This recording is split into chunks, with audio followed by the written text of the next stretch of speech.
पंचासीन महानुभावों का स्वागत अभिवादन करने के लिए।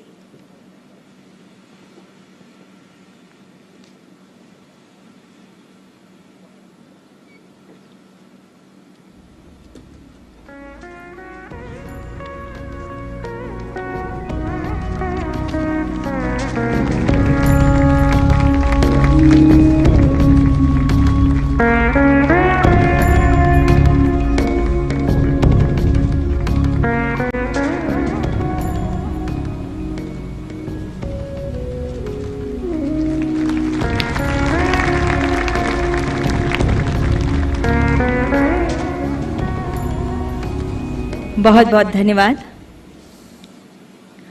गुजरात के लोकप्रिय मुख्यमंत्री श्री भूपेंद्र पटेल जी से अब मेरा सादर अनुरोध है आपके स्वागत भाषण के लिए।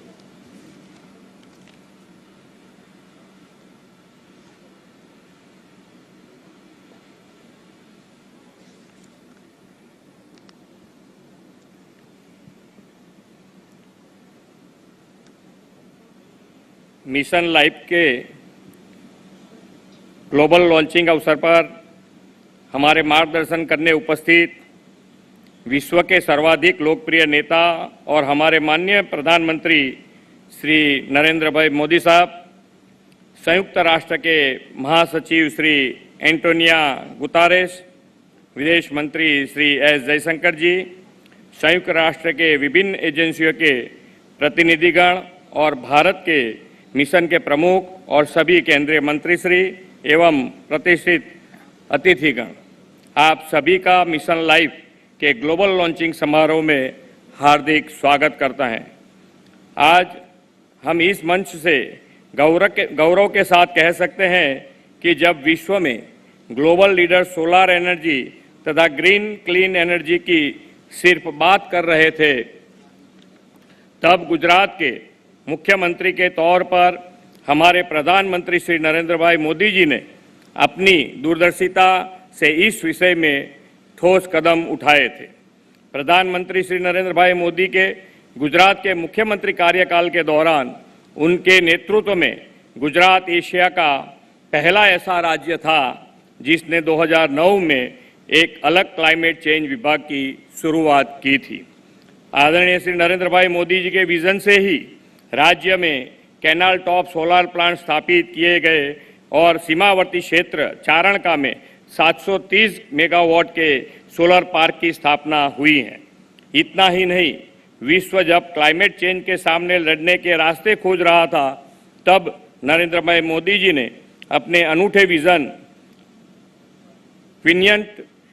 कन्वीनियंट एक्शन पुस्तक द्वारा पूरे विश्व को इस समस्या का समाधान का मार्ग दिखाया था। पर्यावरण सुरक्षा और क्लाइमेट चेंज के क्षेत्र में प्रधानमंत्री जी के योगदान को यूएन ने भी सराहा है और 2018 में चैंपियन ऑफ द अर्थ का गौरव सम्मान माननीय प्रधानमंत्री श्री नरेंद्र मोदी जी को दिया है। पर्यावरण के संरक्षण और संवर्धन के लिए प्रधानमंत्री श्री नरेंद्र मोदी जी ने नवंबर 2021 में क्लाइमेट चेंज पर ग्लासगो में हुए COP26 के दौरान लाइफस्टाइल फॉर एनवायरनमेंट की अवधारणा को दुनिया के समक्ष रखा था। उन्होंने वैश्विक समुदाय से पर्यावरण मित्र जीवन शैली के लिए लाइफ को अंतर्राष्ट्रीय जन आंदोलन के रूप में आगे बढ़ाने की अपील की थी। अतीत से प्रेरणा लेकर वर्तमान में कार्यरत और भविष्य पर ध्यान केंद्रित कर लाइफ को एक वैश्विक आंदोलन बनाया जा रहा है, जो भारत में पर्यावरण मित्र संस्कृति और परंपरागत प्रथाओं का निर्माण करेगा। रिन्यूएबल एनर्जी के क्षेत्र में पहल करते हुए गुजरात ने देश में सबसे ज़्यादा 4 लाख से अधिक घरों को सोलर रूफटॉप इंस्टॉलेशन के साथ कवर कर लिया है। प्रधानमंत्री जी के दूरदर्शी नेतृत्व और मार्गदर्शन में गुजरात ने अपनी सर्वसमावेशी और प्रगतिशील नीतियों के जरिए बिन परागत ऊर्जा क्षेत्र में 18 गीगावाट की स्थापित क्षमता की उपलब्धि हासिल की है। आज हम सब Ekta Nagar statue of unity के परिसर में उपस्थित हैं। भारत की एकता और अखंडता के शिल्पी सरदार साहब की विश्व की सबसे ऊंची प्रतिमा स्टैच्यू ऑफ यूनिटी आदरणीय प्रधानमंत्री श्री नरेंद्र भाई मोदी की प्रेरणा और संकल्प का परिणाम है। माननीय प्रधानमंत्री जी ने इस परिसर को इको फ्रेंडली और इको टूरिज्म स्पॉट के रूप में विश्व समक्ष प्रस्तुत करने हमें मार्गदर्शन दिया है। पर्यावरण रक्षा और ग्रीन क्लीन एनवायरनमेंट के हर पहलू की इस एकता नगर में आप बारीकी से अनुभूति कर सकते हैं। दुनिया की सबसे ऊंची सरदार पटेल की प्रतिमा स्टैच्यू ऑफ यूनिटी के सानिध्य में शुरू किया गया यह वैश्विक मिशन निसंदेह 21वीं सदी का सबसे बड़ा पर्यावरण आंदोलन बनेगा।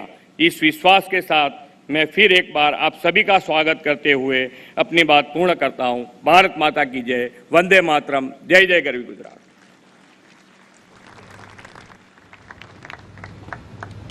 धन्यवाद मुख्यमंत्री जी। और अब समय है हमारे माननीय प्रधानमंत्री जी की संकल्पना से चरितार्थ और उनके दूरदर्शी नेतृत्व से अनुपालित लाइफ के सिद्धांत को दर्शाती और उसमें जन जन की भागीदारी का आह्वान करती एक लघु फिल्म के निदर्शन का।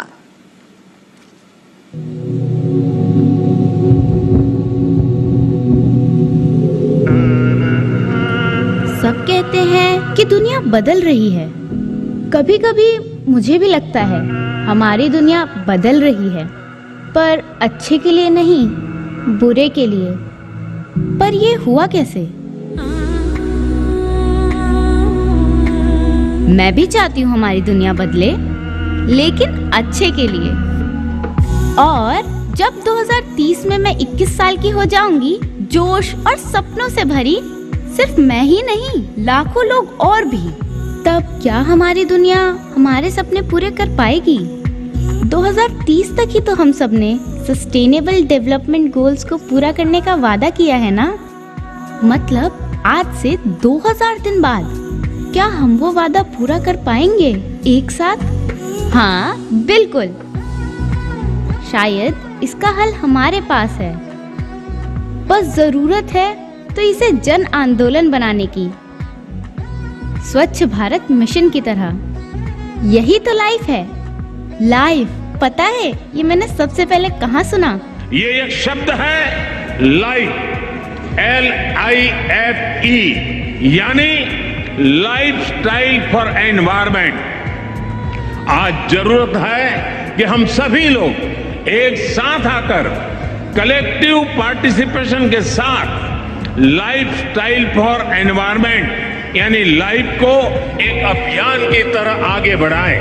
ये एनवायरमेंटल कॉन्शियस लाइफस्टाइल का एक मास मूवमेंट बन सकता है।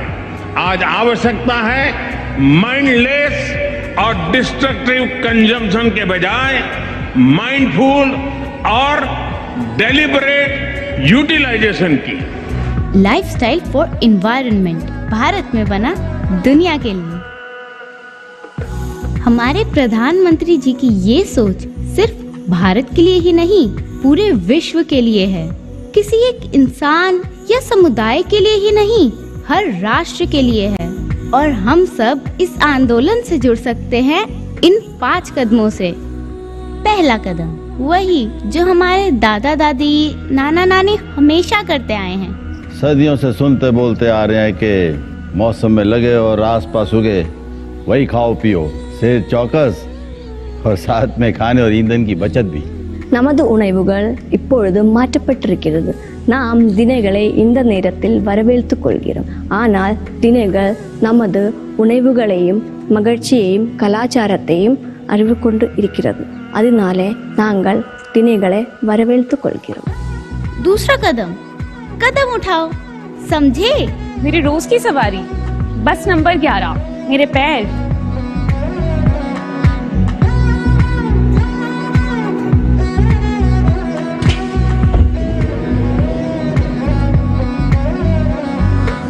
मैं रोज साइकिल से ऑफिस जाता हूँ क्योंकि मेरी कंपनी हमें वॉकिंग, साइकिलिंग, कारपूलिंग के लिए एनकरेज करती है। अगर हम सब मिलके ये कर सकते हैं तो पर्यावरण की सुरक्षा में योगदान दे सकते हैं। तीसरा, सही चुने और सही चुन पाए इसके लिए डिमांड भी करें। सोसाइटी में घर खरीद रहे हैं, बड़ा डिसीजन है, पर कुछ चीजें नॉन नेगोशिएबल हैं, जैसे water harvesting and solar panel. और इन्हें पूरा करना रियल एस्टेट इंडस्ट्री की रिस्पॉन्सिबिलिटी है। पहले कस्टमर हमारे पास आते थे ब्रांड के लिए, प्राइस के लिए, वारंटी के लिए। अब कस्टमर आते हैं हमारे पास 5 स्टार रेटिंग के लिए और एलईडी बल्ब के लिए। आजकल ज़्यादातर डिलीवरी कंपनीज ई बाइक यूज़ करने लगी है, अच्छा लगता है।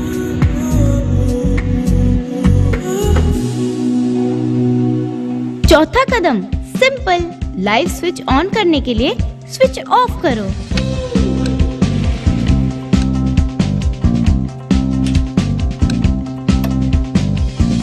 पांचवा कदम सबको बताओ और इस आंदोलन को घर घर ले जाओ।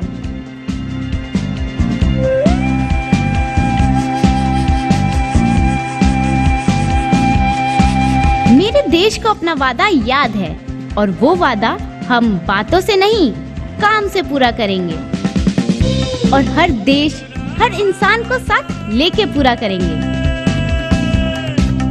एक्ट टुगेदर लाइफ के लिए।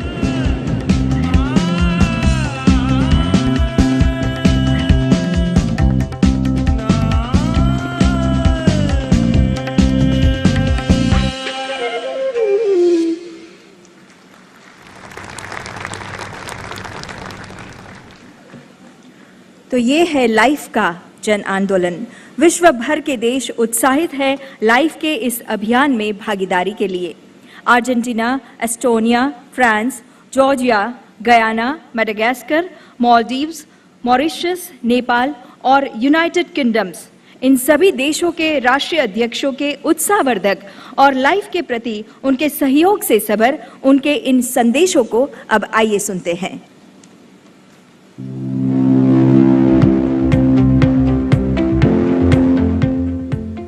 Buenas tardes a todos y a todas. Estoy aquí en Buenos Aires, pero no quise estar ausente en este encuentro, al que nos ha convocado el primer ministro Modi. El mundo vive un tiempo singular, un tiempo signado ya no solo por una pandemia, sino por una profunda desigualdad. Una desigualdad que hace que muy pocos concentren el ingreso y el hambre se distribuya entre millones de habitantes del mundo. El mundo además sufre una crisis porque está usando y malgastando recursos no renovables que además generan efectos en el ambiente definitivamente maliciosos. También es cierto que esa concentración y la guerra que se ha desatado ha generado un problema en la seguridad alimentaria del mundo que debe llamar la atención de todos los países de la comunidad internacional. Frente a esa realidad, tenemos que ver cómo enfrentarla. Y me parece que esta iniciativa, la iniciativa LIFE, puede servirnos en mucho a encontrar un camino. Porque uno de los caminos es hacer que los estados y la sociedad civil puedan lograr los consensos necesarios para ir poco a poco saliendo de esta crisis que hoy vivimos. Tenemos que hacer que el mundo se desarrolle, que la pobreza baje, que la igualdad aparezca. Y tenemos que lograr para eso que las producciones sean sustentables, sean innovadoras y fundamentalmente sean respetuosas del medio ambiente. Sabiendo que la primera democracia del mundo, India, se ha abocado a buscar una salida, yo me quedo más tranquilo. Y lo que no quiero es dejar de sumar a mi país en esa iniciativa, en esa búsqueda. Aquí estamos, acompañando la iniciativa LIFE para hacer que los objetivos de sostenibilidad para el desarrollo con miras al 2030 podamos hacerlo posible entre todos y todas, cada uno de los habitantes de esta tierra. Muchas gracias. Dear friends, Namaste. The need for a collective response to address climate change and biodiversity loss is stronger than ever. We are grateful to Prime Minister Modi for his leadership, together with the UN Secretary General, in launching Mission Life. The power of change lies in working together towards a common goal and engaging all the people and communities on the planet. An excellent example of this is World Cleanup Day. It is an extensive one-day action that started in Estonia and has spread to 191 countries. At COP27, we will call for even more countries to join us. By the way, India has been very active in World Cleanup Day. Last year, an amazing 1.2 million people took part in this initiative in India. That is impressive. Thank you. Russia's war against Ukraine has triggered a global energy crisis. This further underlines the need to move towards renewable energy and sustainability. We can achieve even more if we combine the green transition with the digital one. We have digitized the energy network in Estonia and see the potential this has for energy savings as well as innovation. It is time for a profound change in our lifestyle. We need to place sustainability front and center. I'm glad that the climate action is one of India's G20 presidency priorities, and I wish you a successful presidency. Dear Prime Minister, dear Narendra, dear colleagues, dear friends, Namaste. I wish I could be with you in Kevadia for this very special moment. At a time when our world is subject to increasing geopolitical tensions, we have no choice but to choose cooperation over division for one single reason. No one can address global challenges, and especially climate change, on its own. The LIFE initiative is part of this agenda for stronger cooperation. I wanted to say a few words to wish you a great success in its implementation. At the current pace, if the global population reaches 9.6 billion by 2050, the equivalent of almost 3 planets could be required to provide the natural resources needed to sustain current lifestyles. Governments, businesses, people, we must therefore all cooperate and rethink our models and behaviors. Sustainable consumption is all about doing more and better with less. We are already on that track. The current surge in energy prices is leading many countries in Europe to take the path of sobriety. In France, we will reduce our energy consumption by 10%, acting all over the board in transportation, housing, industries, and other sectors. But this will not be a temporary response before going back to our old ways. What we are talking about is a paradigm shift, because we will not reach net zero by 2050 if we don't act on the demand side and substantially reduce our energy consumption. Beyond the current crisis, as the effects of climate change are already unfolding, every citizen should now be aware that it is no longer possible to use natural resources such as water as if they were inexhaustible. We need to meet this challenge together by promoting ambitious public policies in all sectors, by launching coalitions of the willing. I am pleased in that regard that France and India agreed on leading a global initiative on the end of single-use plastics, and by fostering a common partnership between citizens committed to change their lifestyles and therefore the world. The LIFE initiative, Prime Minister Modi, will give us this opportunity. France looks forward to working with India to make this initiative a success, including in the perspective of the Indian presidency of the G20 next year. Thank you for this initiative, and thank you for your attention and your commitment. Excellency Shri Narendra Modi, Honorable Prime Minister of India, dear ladies and gentlemen, dear friends, I am honored and pleased to address this distinguished audience at today's remarkable event and to congratulate India for taking the lead to launch this extraordinary mission in the beautiful city of Kevadia of India. Georgia welcomes and fully supports this global initiative timely introduced by His Excellency Narendra Modi, which promotes an environmentally conscious lifestyle that focuses on the principle of mindful and deliberate utilization. In this regard, we have already taken significant steps to fulfill our international commitments. as well as obligations under the EU-Georgia Association Agreement. To strengthen the environment-related governance systems in the country, Georgia has improved its environmental assessment systems and introduced more effective public participation mechanisms at the earliest possible stage of the environmental decision-making process. Major reforms have been carried out recently in the ambient air protection field to improve air quality throughout the country.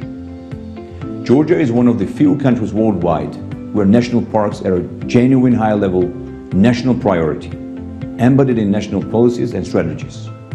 National parks of Georgia have experienced a significant increase, and nowadays it covers almost 12% of our territory.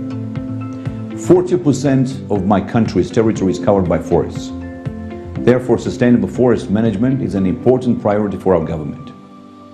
We spare no effort to implement sustainable forest management that will support the ecological stability of forest ecosystems, enhance the socio-economic benefits for the public, and reduce the pressure on forests.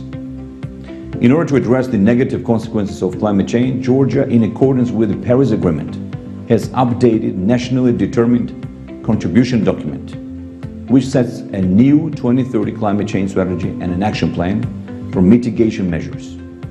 I am proud to state that our country stays committed to continue intensive reforms for the better protection of the environment, biodiversity, and meeting its national and international climate goals. I strongly believe that all together we can achieve our common goal and save our planet. Thank you. Our planet is under threat. More than 75% of Earth's land is substantially degraded, undermining the well-being of billions of people. Collective action is needed to protect our planet. Here in Guyana, we have started. Our forest is the size of England, storing 19.5 gigatons of carbon, one of the lowest deforestation rates in the world. So we are leading by example, and we are building a Guyana on a low-carbon development strategy 2030 that not only look at the environmental value of what we have, but also look at how we can improve livelihood options, create new livelihood options for forested communities, and help people to become prosperous whilst at the same time safeguarding our environment. I therefore wish to extend best wishes to Prime Minister of India, Prime Minister Narendra Modi, on the launching of the Mission Life logo and mission document, which seeks to mobilize 1 billion Indians to become pro-planet people by 2027, who will practice simple environment and climate-friendly behavior in their daily lives. Congratulations, India, for taking the lead in pioneering this movement. Guyana is committed to protecting and promoting green economic activity through actions that support the Sustainable Development Goals. Simple actions taken every day by citizens across the globe will help to harness the full potential of this collective action. We must do everything within our power to protect and preserve the environment by making the necessary lifestyle changes. All of us, we have an individual and collective responsibility as a family of humanity to do our part in protecting and safeguarding our environment so that future generations can enjoy the beauty of the world we live in. Thank you. Excellences, Monsieur le Premier ministre de la République de l'Inde, Monsieur le Secrétaire général des Nations Unies, Mesdames et Messieurs, le changement climatique, la préservation et la protection de l'environnement est un sujet qui me tient particulièrement à cœur. Comme je l'ai annoncé lors de la 77e Assemblée générale des Nations Unies, les solutions doivent venir de chaque nation, chaque leader et chaque citoyen. Mais surtout, les pays émetteurs doivent tenir leur engagement. Cela demande un effort commun de chaque pays pour préserver notre planète. Nous savons tous que la forêt est le poumon de la Terre. Et pourtant, l'utilisation du charbon de bois et du bois de chauffe reste une pratique courante sur l'ensemble du continent africain en général et à Madagascar en particulier. Dans mon pays, l'utilisation du charbon de bois pour la cuisson impacte la destruction d'1 hectare de forêt par an, ce qui est dévastateur, raison pour laquelle nous lançons une lutte contre la déforestation avec la promotion du clean cooking afin de réduire drastiquement l'utilisation et l'usage du charbon. Pour ce faire, nous allons favoriser l'utilisation du réchaud bioéthanol comme alternative dans chaque foyer. C'est en changeant les pratiques et les mentalités que nous pouvons changer les choses. Je suis convaincu que LIFE pourrait devenir l'un des points tournants dans notre lutte contre la crise climatique. Je remercie l'Inde, à travers son Premier ministre, qui est un leader inspirant en matière de protection de l'environnement, de nous avoir rassemblés autour de cette cause. C'est avec espoir et conviction que je vous rejoins dans cette mission. Ensemble, engageons-nous en faveur du développement durable pour un monde meilleur que nous souhaitons pour nos enfants. Mesdames et messieurs, il est temps de transformer nos discours en actions concrètes. Je vous remercie de votre attention. Bismillahirrahmanirrahim. One of the greatest breakthroughs we have made in recent years is recognizing that a clean, healthy, and sustainable environment is a fundamental human right. We must at the same time give back to nature.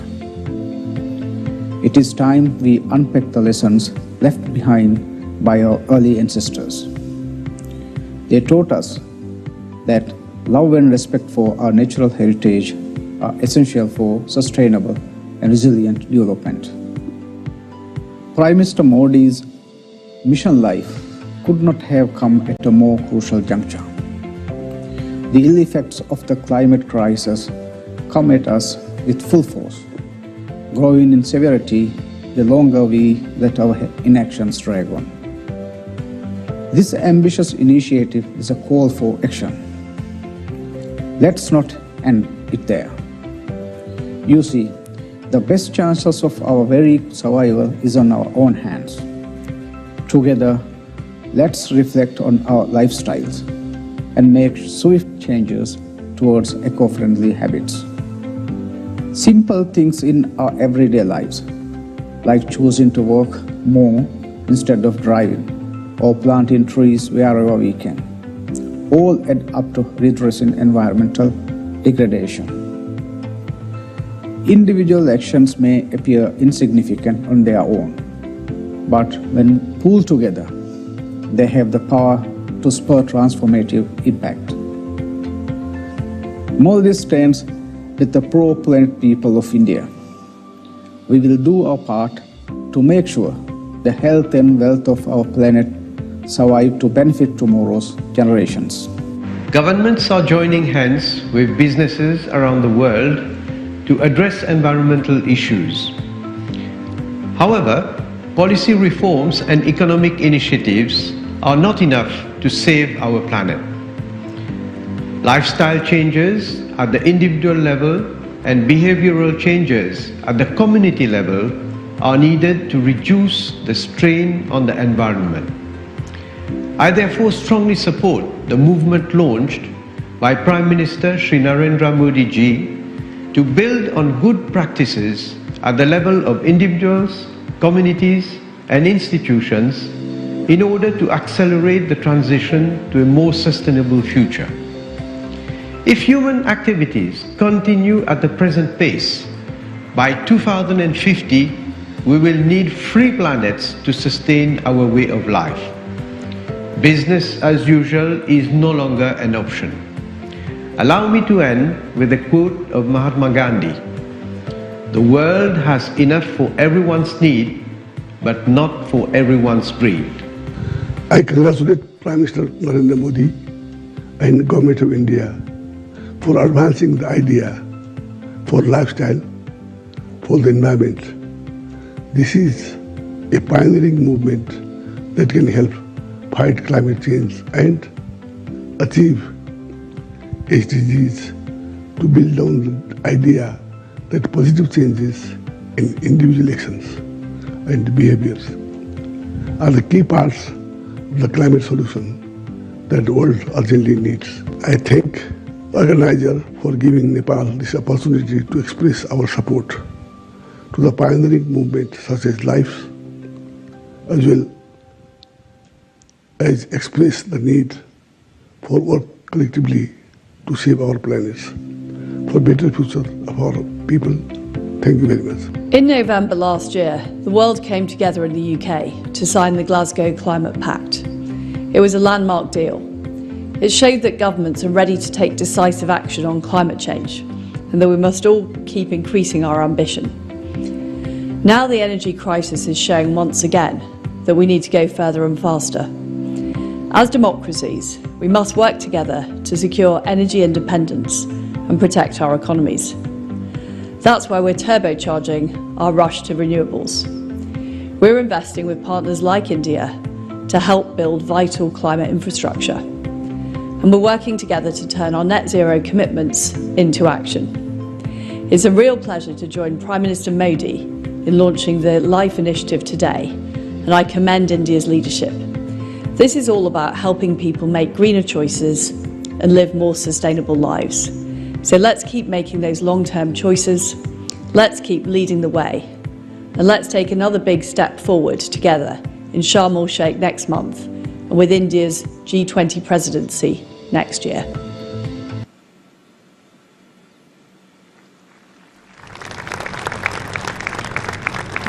Thank you, one and all. Ladies and gentlemen, the august presence of Honorable Secretary General of United Nations, Mr. Antonio Guterres, is gracing the occasion today. May I now request you, sir, to address the gathering. Please, sir.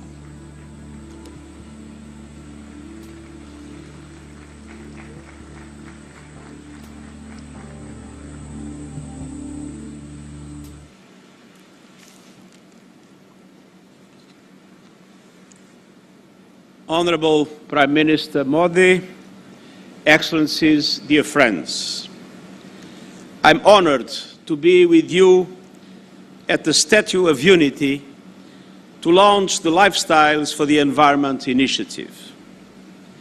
In these perilous times for the planet, we need all hands on deck. And I know that sometimes the enormous scale of a challenge might be reason enough to throw up one's hand in resignation. And there isn't a larger challenge in our world today than the climate crisis. But this Lifestyles for the Environment initiative is designed to highlight an essential and hopeful truth. All of us, individuals and communities, can and must be part of the solution of protecting our planet and our collective future. After all, overconsumption is at the root of the triple planetary emergency of climate change, biodiversity loss and pollution. We are using the equivalent of 1.6 planet Earths to maintain our lifestyles. And that great excess is compounded by great inequality. The combined greenhouse gases emissions of the richest 1% are more than twice the poorest 50%. So we need to urgently transform our economic systems to make them friendly to the planet and to make them equitable so all can have equal opportunity to thrive in developed and developing countries. Each one of us will have to learn to live sustainably and reduce our environmental footprint by saving energy and reducing pollution and waste, by using less plastic, by taking advantage of clean cooking technologies, by eating more sustainably and not throwing away food, by using renewable energy, and by making our money count as consumers by supporting sustainable products. And many other examples we have seen in the wonderful film that has started this ceremony. And we also need to be speaking up and demanding the leaders to support clean, green lifestyles and ambitious climate action.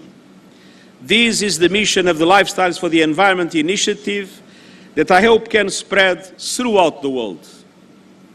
Dear friends, I am immensely encouraged by the commitment that India has made to pursue environmentally sound policies. These efforts include a pledge to significantly increase investment and deployment of renewable energy, championing the International Solar Alliance, and joining the High Ambition Coalition for Nature and People, which aims to protect and conserve 30% of the world's ecosystems by 2030. I also congratulate India on its upcoming G20 presidency. The G20 accounts for 80% of global greenhouse gas emissions, but it also represents 80% of global GDP. So the G20 combined has the resources, the know-how and the power to end our war against nature and set us on course to more sustainable living. And central to that goal is the urgent need to pivot from economies based on fossil fuel consumption to economies powered by renewable energy. A revolution in which developed countries must invest massively, financially and in technological support to allow emerging economies themselves to also be able to present more ambitious targets. And the world counts on G20 economies to lead the way in progressively ending the use of coal by 2030 in OECD countries and 2040 in non-OECD countries. Developed countries must follow through on their commitments to provide meaningful financial and technological support to countries like India throughout this transition. We need to unleash a renewables revolution, and I look forward to working with India in driving this agenda forward.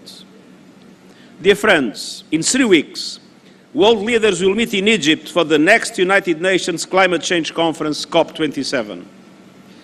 COP27 represents a key political opportunity to rebuild trust and accelerate action across all the pillars of the Paris Agreement: adaptation, mitigation, finance, and loss and damage.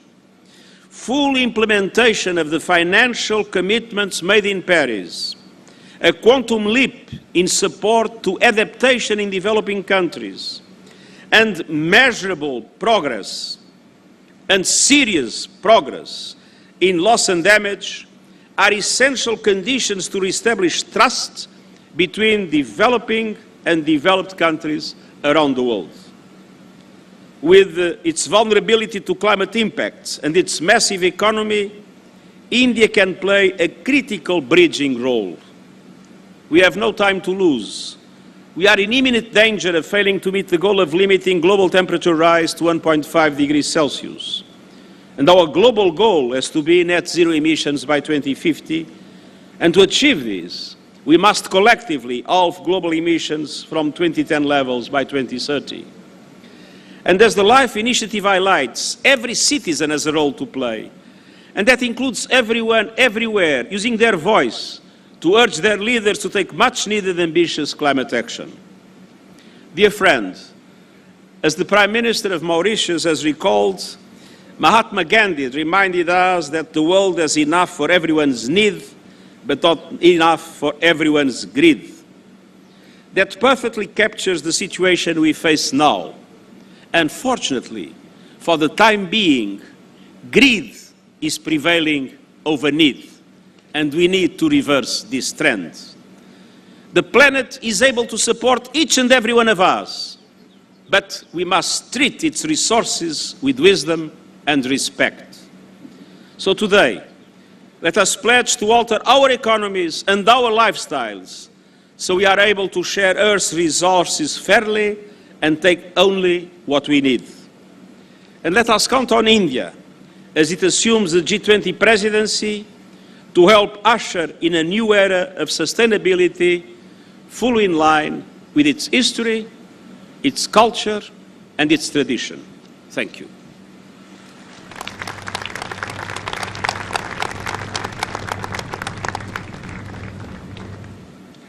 Thank you, Honorable Secretary General, for your inspirational words. और अब भारत के माननीय प्रधानमंत्री श्री नरेंद्र मोदी जी से अब मैं सविनय अनुरोध करती हूं कि रिमोट का बटन दबाकर मिशन लाइफ के डॉक्यूमेंट का विमोचन करें एवं लोगो और टैगलाइन को लॉन्च करें।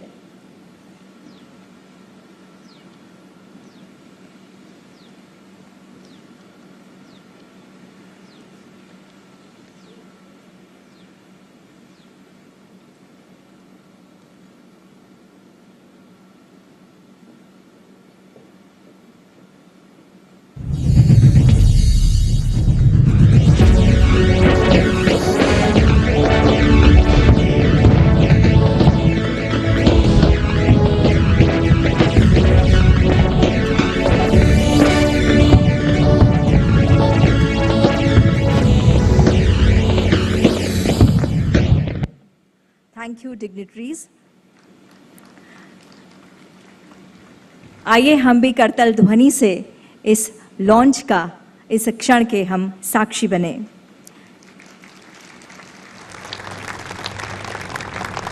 देवियों और सज्जनों, प्रकृति के संवर्धन की संस्कृति को लाइफ के नूतन मंत्र से विश्व भर में उजागर करने की प्रेरणा आदरणीय प्रधानमंत्री जी ने दुनिया को दी है, जिनकी दूरदर्शिता समूचे विश्व को प्रभावित और लाभान्वित करती है।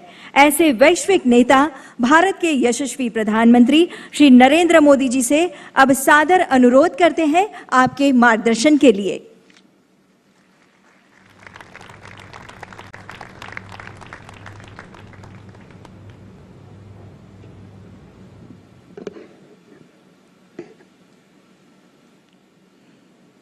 यूनाइटेड नेशंस के सेक्रेटरी जनरल एंटोनियो गुटेरेस जी,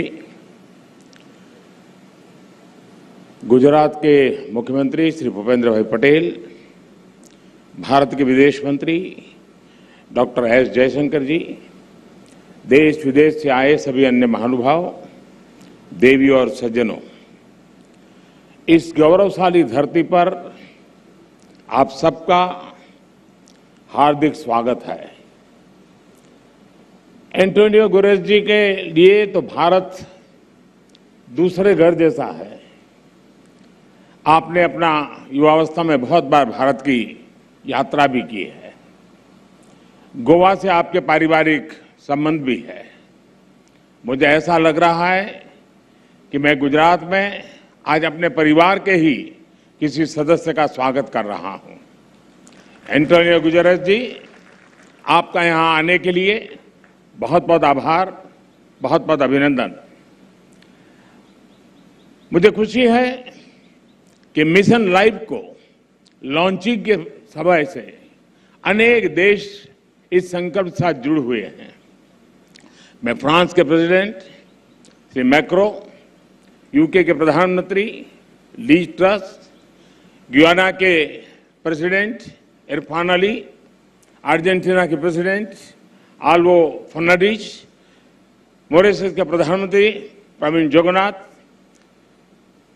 मेडागास्कर के प्रेसिडेंट एंडी रोजेज जी, नेपाल के प्रधानमंत्री शेर बहादुर जी, मालदीव के भाई सोली जी, अर्जेंटीना के मिनिस्टर जेरी एल्वेजिका, इंडोनेशिया के प्राइम मिनिस्टर काया क्लास का हृदय से धन्यवाद करता हूं।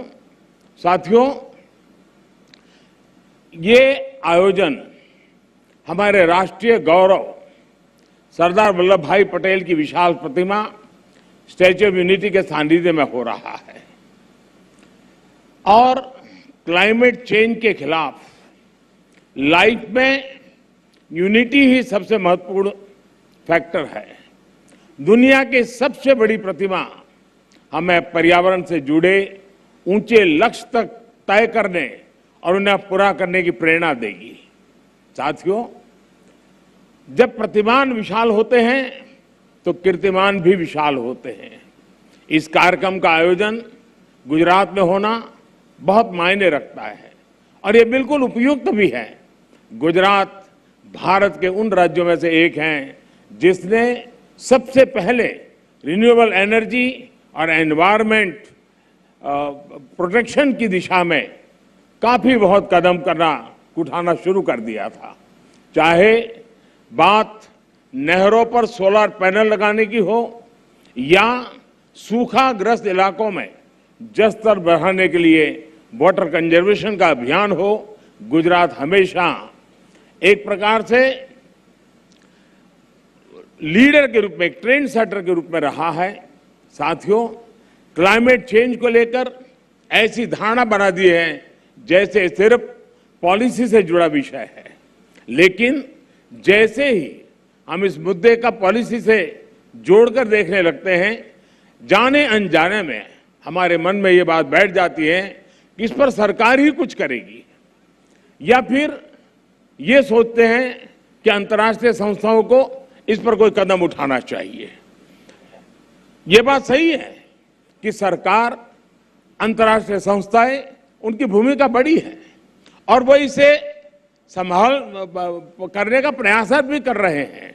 लेकिन हम सभी देख सकते हैं कि अब इस मुद्दे की गंभीरता चर्चाओं से बाहर निकलकर दुनिया के हर कोने में, हर घर में आज नजर आने लगी है। क्लाइमेट चेंज से हो रहे बदलाव लोग अपने आसपास महसूस करने लगे हैं।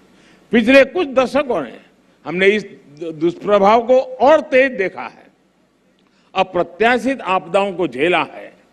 आज हमारे ग्लेशियर्स पिघल रहे हैं, समुद्रों का जलस्तर बढ़ रहा है, हमारी नदियां सूख रही है, मौसम अनिश्चित हो रहे हैं और ये बदलाव लोगों को सोचने पर मजबूर कर रहे हैं कि क्लाइमेट चेंज के मुद्दे को सिर्फ पॉलिसी मेकिंग के लेवल पर ही नहीं छोड़ा जा सकता।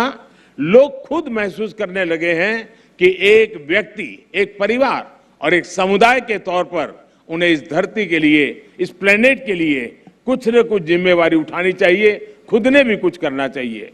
लोग जानना चाहते हैं कि अपने खुद के प्रयत्न में या परिवार के साथ और अपने समुदाय के साथ मिलकर वो कौन से कदम उठा सकते हैं जिससे धरती की सुरक्षा हो सके, इस पृथ्वी की सुरक्षा हो सके। इन सारे सवालों का जवाब मिशन लाइफ में है। मिशन लाइफ का मंत्र है लाइफस्टाइल फॉर एनवायरमेंट। पृथ्वी पर रहने वाले प्रत्येक व्यक्ति को व्यक्तिगत प्रयासों की कामना के साथ ही आज ये मिशन लाइफ का ये विजन दुनिया के सामने रख रहा हूं। मिशन लाइफ इस धरती की सुरक्षा के लिए जन जन की शक्तियों को जोड़ता है, उनका बेहतर इस्तेमाल करना सिखाता है। मिशन लाइफ क्लाइमेट चेंज के खिलाफ लड़ाई का लोकतांत्रिक डेमोक्रेटिक एक प्रकार से उसका विस्तार कर रहा है, जिससे हर कोई अपने सामर्थ्य के हिसाब से योगदान दे सकता है। मिशन लाइफ इस बात पर भरोसा करता है कि छोटे छोटे प्रयासों का भी व्यापक प्रभाव हो सकता है। मिशन लाइफ हमें प्रेरित करता है कि हम सब अपनी रोजमर्रा की जिंदगी में ऐसा बहुत कुछ कर सकते हैं जिससे पर्यावरण की सुरक्षा हो। मिशन लाइफ ये मानता है कि अपनी लाइफस्टाइल में बदलाव करके एनवायरनमेंट की रक्षा की जा सकती है। ये आपको दो बहुत दिलचस्प उदाहरण देना चाहता हूं, बड़ी सरल बातें मैं बताना चाहता हूं। आपने देखा होगा कुछ लोगों को एसी का टेम्परेचर 17 डिग्री या 18 डिग्री सेल्सियस पर रखना बहुत पसंद होता है, लेकिन एसी का टेम्परेचर इतना कम करने के बाद यही लोग सोने के समय कंबल या रजाई का सहारा लेते हैं। एसी का हर डिग्री टेम्परेचर कम करना पर्यावरण पर उतना ही नकारात्मक प्रभाव, यानी उसको अगर हम बचा सकते हैं, कोशिश करके कर सकते हैं। यानी हम अपनी लाइफस्टाइल को ठीक करके हम तो पर्यावरण की कितनी बड़ी मदद होगी। लाइफस्टाइल से जहां भी एक और उदाहरण मैं बताना चाहता हूं, हम देखते हैं कि कुछ लोग 5 किलोमीटर प्रति लीटर के एवरेज वाली गाड़ी लेकर के जिम जाते हैं और जिम में ट्रेडमिल पर जमकर अपना पसीना बहाने की कोशिश करते हैं। अरे भाई, अगर ये पसीना आप पैदल चलकर या साइकिल पर जिम जाकर के उठा लेते तो पर्यावरण की रक्षा भी होती और आपके स्वास्थ्य की भी रक्षा होती। साथियों, लाइफस्टाइल से व्यक्तिगत और समाज के छोटे छोटे प्रयासों से कैसे बड़े नतीजे आ सकते हैं, मैं इसका भी उदाहरण देना चाहता हूं। भारत में हमने कुछ साल पहले देशवासियों से ज्यादा एलईडी बल्ब इस्तेमाल करने के लिए आग्रह किया था। मकसद ये था कि लोग को बिजली का बिल कम हो, बिजली का कम खर्च हो और पर्यावरण की भी रक्षा हो। सरकार ने एलईडी बल्ब की एक योजना शुरू की और देश का प्राइवेट सेक्टर भी इसमें भागीदार हो गया। यहां आए अंतर्राष्ट्रीय एक्सपर्ट्स ये जानकर के उनको हैरानी होगी कि कुछ ही समय के भीतर भारत के लोगों ने 160 करोड़ से ज्यादा एलईडी बल्ब अपने यहां में लगा दिए, परिवर्तन कर दिया। और इसका प्रभाव यह है कि 100 मिलियन टन से ज्यादा कार्बन डाइऑक्साइड का उत्पादन हम कम कर पा गए, उसका उत्सर्जन कम कर पाए। और मैं ये आपको नोट करने के लिए जरूर कहूंगा कि ये प्रतिवर्ष हो रहा है, ये सिर्फ एक बार की घटना नहीं, हर वर्ष ये बेनिफिट होने वाला है और उसका लाभ होने वाला है। एलईडी की वजह से अब हर साल इतना उत्सर्जन कम होने लगा है। साथियों, गुजरात महात्मा गांधी की भूमि है, जन्मभूमि है, तो उन विचारकों से एक जो बहुत पर्यावरण संरक्षण और प्रकृति के साथ तालमेल लेकर के जीवन जीने का महत्व समझ गए। उन्होंने ट्रस्टीशिप के अवधारणा की विकसित की थी। मिशन लाइफ इस सबको पर्यावरण के ट्रस्टी बनाता है। ट्रस्टी वो होता है जो संसाधनों का अंधाधुंध इस्तेमाल नहीं होने देता। एक ट्रस्टी एक शोषक के रूप में नहीं बल्कि पोषक के रूप में काम करता है। मिशन लाइफ P3 की अवधारणा को मजबूत करेगा।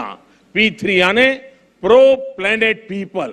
आज हम एक ऐसी दुनिया में जी रहे हैं जहां इस बात की चर्चा रहती है कि कौन किस देश या गुट के साथ है और कौन किस देश या गुट के खिलाफ है। लेकिन मिशन लाइफ धरती के लोगों को प्रो प्लेनेट पीपल के तौर पर जोड़ता है, उनको अपने विचार से समाहित करता है, एक कर देता है। ये लाइफस्टाइल ऑफ द प्लेनेट, ये lifestyle of the planet, for the planet and by the planet की मूल सिद्धांत पर चलता है। साथियों, अतीत से सीखकर ही हम बेहतर भविष्य का निर्माण कर सकते हैं। भारत में हजारों वर्षों से प्रकृति की पूजा की समृद्ध परंपरा रही है। हमारे वेदों में भी बहुत सटीक तरीके से कहा है कि जल, जमीन, वायु और सभी प्रकृति प्रदत्त चीजों का महत्व समझाते हैं। जैसे अथर्ववेद कहता है, माता भूमि ही पुत्रो हम पृथ्वीया, अर्थात पृथ्वी हमारी माता और हम उसके संतान हैं। रिड्यूस, रीयूज एंड रिसाइकल और सर्कुलर इकोनॉमी हमारे वर्षों से हम भारतवासियों की लाइफस्टाइल का अंग रहा है। और हम सभी जानते हैं कि दुनिया के कई हिस्सों में, कई देशों में ऐसी प्रथाएं आज भी है, प्रचलित है, जो हमें प्रकृति के साथ तालमेल बिठाकर चलने के लिए प्रेरित करती है। मिशन लाइफ प्रकृति के संरक्षण से जुड़ी हर इस लाइफस्टाइल को समाहित करेगा जिसे हमारे पूर्वजों ने अपनाया था और जिसे हम अपने जीवन शैली का हिस्सा बना सकते हैं। साथियों, आज भारत में सालाना प्रति व्यक्ति कार्बन फुटप्रिंट करीब 1.5 टन ही है, जबकि दुनिया का औसत 4 टन प्रतिवर्ष का है। फिर भी भारत क्लाइमेट चेंज जैसी वैश्विक समस्या के समाधान के लिए सबसे आगे आकर काम कर रहा है। इसने उज्ज्वला योजना शुरू की ताकि कोयले और लकड़ी से धुएं से मुक्ति मिले। हम वाटर सिक्योरिटी को ध्यान में रखकर भारत में हर जिले में 75 अमृत सरोवर आज बनाने का बहुत बड़ा अभियान चला रहे हैं। हमारे यहाँ वेस्ट से वेल्थ पर अभूतपूर्व बल दिया जा रहा है। आज भारत के पास विश्व में रिन्यूएबल एनर्जी को चौथी सबसे बड़ी क्षमता के रूप में हमने उभार पाए हैं। आज हम विंड एनर्जी में भी चौथे नंबर पे हैं, सोलर एनर्जी में भी 5वें नंबर पे हैं। पिछले 7-8 वर्षों में भारत की रिन्यूएबल एनर्जी की क्षमता करीब 290% का इजाफा हुआ है। इससे हमने इलेक्ट्रिक क्षमता का 40% नॉन फॉसिल फ्यूल यानी उस सोर्स को ही हासिल करने का लक्ष्य अब भी हमने समय सीमा से 9 साल पहले हासिल कर लिया है। हमने पेट्रोल में 10% इथेनॉल ब्लेंडिंग का लक्ष्य भी तय किया था और उसे भी समय सीमा से 5 महीने पहले ही हमने पूरा कर लिया है। अब भारत पेट्रोल में 20% इथेनॉल ब्लेंडिंग के लक्ष्य पर काम कर रहा है। हाइड्रोजन इकोसिस्टम के लिए भारत पर्यावरण के अनुकूल ऊर्जा स्रोत की तरफ भी बहुत तेजी से कदम बढ़ा रहा है और ये गुजरात ग्रीन हाइड्रोजन के लिए हब के रूप में विकसित होता चला जा रहा है। इससे भारत और विश्व के कई देशों को नेट जीरो के अपने लक्ष्य को हासिल करने में बहुत बड़ी मदद मिलेगी। साथियों, आज भारत प्रगति भी कर रहा है और प्रकृति भी का उतना ही उत्तम उदाहरण बना करके तालमेल के साथ जीने का एक रास्ता को बना रहा है। आज भारत विश्व की 5 की बड़ी अर्थव्यवस्था भी बना है। हमारा वन क्षेत्र भी बढ़ रहा है। अन्य जीवों की संख्या में भी हमारी यहाँ लगातार वृद्धि हो रही है। भारत अब दुनिया के साथ अपनी भागीदारी का और ज्यादा बढ़ाना चाहता है। वन सन, वन वर्ल्ड, वन ग्रिड जैसे अभियान ऐसे ही लक्ष्यों की तरफ हमारे संकल्पों को मजबूत करते हैं। Coalition for disaster resilient infrastructure, इसके निर्माण का नेतृत्व करके भारत पर्यावरण सुरक्षा के प्रति अपनी अवधारणा से दुनिया को अवगत करा चुका है। मिशन लाइफ इसी कड़ी में एक अगला कदम है। साथियों, सेक्रेटरी जनरल एंटोनियो गुटेरेस मेरी इस बात से सहमत होंगे कि जब भी भारत और संयुक्त राष्ट्र ने मिलकर काम किया है, दुनिया को बेहतर बनाने को नए रास्ते मिले हैं। भारत ने अंतर्राष्ट्रीय योगा दिवस का प्रस्ताव दिया था, जिसे संयुक्त राष्ट्र को समर्थन दिया था और आज संयुक्त राष्ट्र के उस समर्थन के कारण दुनिया के करोड़ों लोगों के स्वस्थ जीवन की प्रेरणा का योग एक कारण बन गया है। वैसा ही एक उदाहरण इंटरनेशनल ईयर ऑफ मिलेट का है। भारत अपने पारंपरिक और पर्यावरण के अनुकूल मोटे अनाज से दुनिया को जोड़ना चाहता था। संयुक्त राष्ट्र ने इसका भी समर्थन किया। हम अगले साल इंटरनेशनल ईयर ऑफ मिलेट मनाने वाले हैं, लेकिन अभी से दुनिया भर में इसकी चर्चा प्रारंभ हो चुकी है। मुझे विश्वास है कि संयुक्त राष्ट्र के समर्थन से मिशन लाइफ को विश्व के हर कोने में, हर देश में, हर नागरिक तक पहुंचाने में बहुत बड़ी सफलता मिलेगी। हमें एक मंत्र को याद रखना है, प्रकृति रक्षति रक्षिता, अर्थात जो प्रकृति की रक्षा करते हैं, प्रकृति उनकी रक्षा करती है। मुझे विश्वास है इसी मिशन लाइफ पर चलते हुए एक बेहतर दुनिया का निर्माण कर पाएंगे। आप सभी का एक बार फिर मैं आभार व्यक्त करता हूं और यूएन के इस समर्थन के लिए मैं फिर से एक बार हृदय से धन्यवाद करते हुए मेरी वाणी को विराम देता हूं। धन्यवाद।